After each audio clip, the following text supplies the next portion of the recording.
Hello, I'm Archibald Chesterfield III, and today I want to talk about what is the number of watches to suit your needs. Now, fuckers, I gotta tell you, this is not a competition where you want to bed as many women as possible. It's better off to have less pieces in your collection, but higher quality.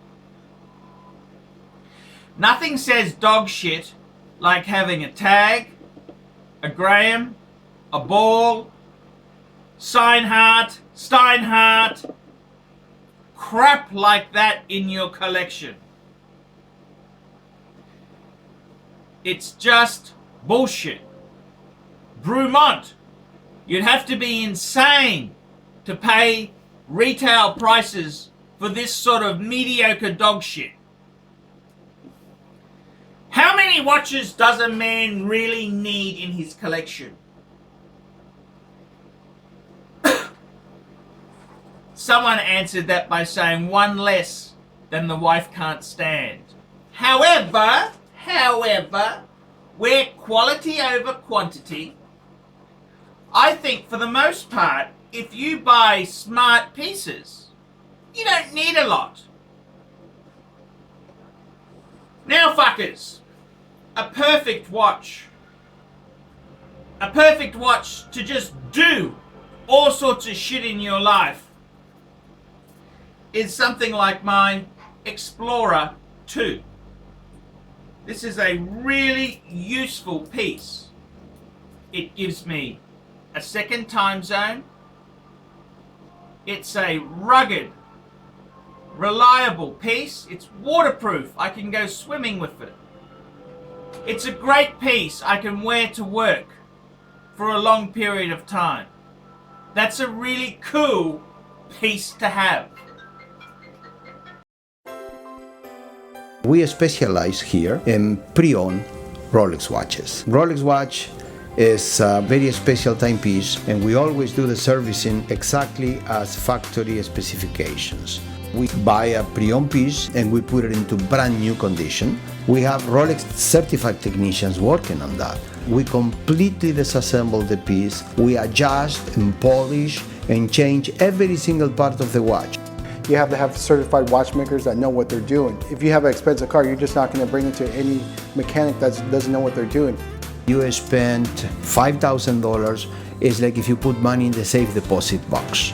And 1 or 2 years from now, you will keep having your $5,000. We have to spend a lot of money to get all this equipment together, but makes me feel I'm doing what I'm supposed to do. It's not a question of money, it's my passion. Jewelers on time, simply the best. And the best part about having a Rolex is that it is so usable. It's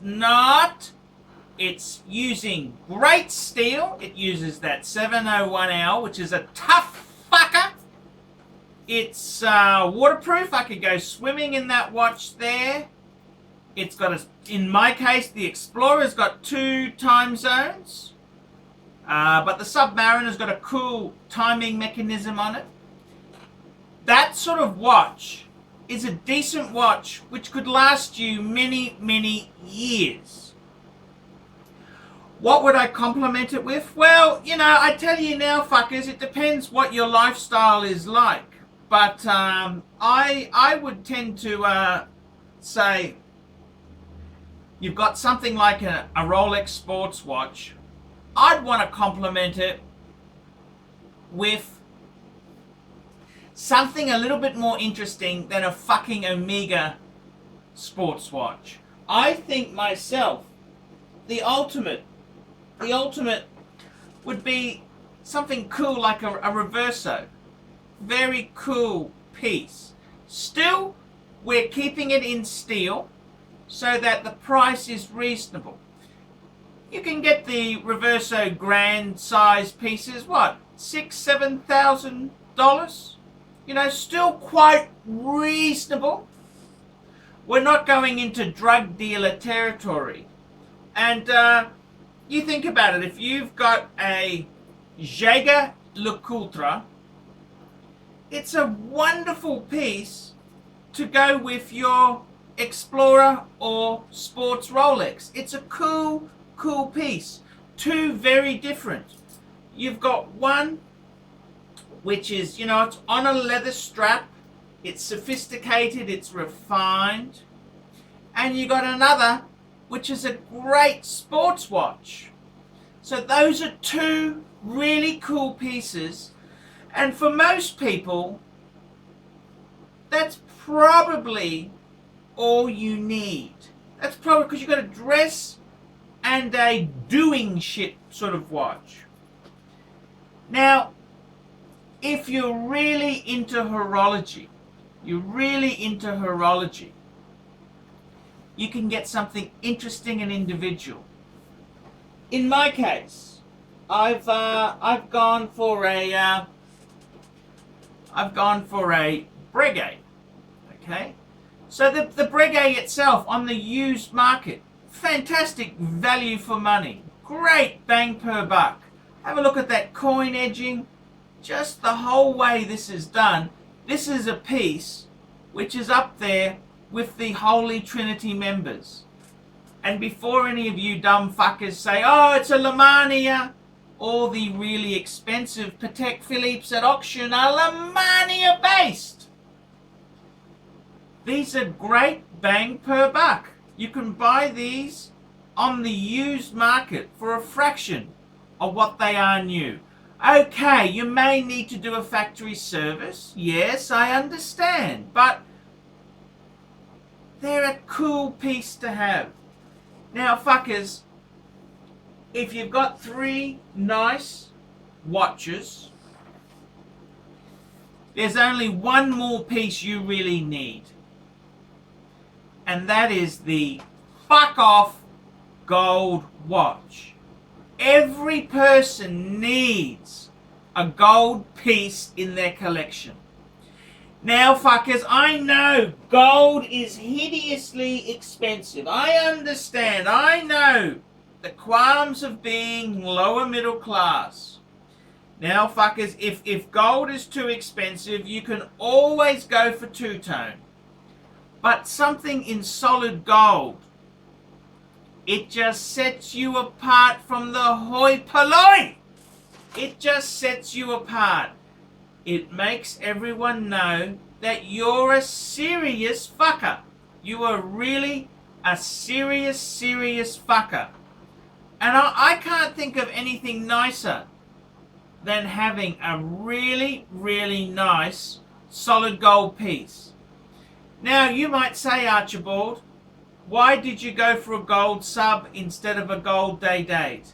And the reason is, because I can. Because I can. And that's all that matters. Don't worry about what other fuckers think. They got ulterior motives. And people don't really like you. They're just cunts. So my advice is, fuckers, build some really cool foundations. And please, one thing that really makes me sad is the stocking filler watch. Let me explain. So, you've bought a Submariner or a Rolex Explorer 2 sports watch. You've bought an Omega Aquaterra or a Planet Ocean, something like that. You want to then fill your watch box with filler. So you kind of think it's okay to have a Steinhardt, a Brumont.